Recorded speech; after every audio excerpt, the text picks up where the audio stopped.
আমি মনে করি আমি থাকলে ভালো, আমি না থাকলে অন্য কেউ আসবে, সেটাও ভালো। কিন্তু আমি একদম আমার জীবন লড়াই করে যে এখানে আমার থাকতেই হবে, এইটা আমি আসলে খুব একটা মানে এই জিনিসটা আমি আসলে এতটা আকর্ষণটা আমি কেন বুঝি না।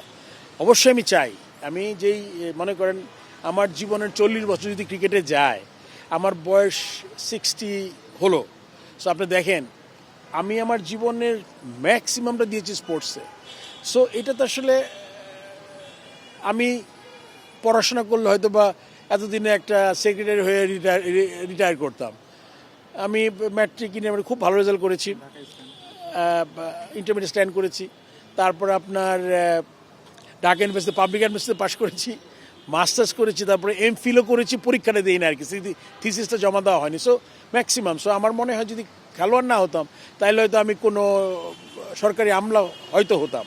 বসুন্ধরা টিস্যু, অশুদ্ধতার বিরুদ্ধে এক বিন্দুও ছাড় নয়।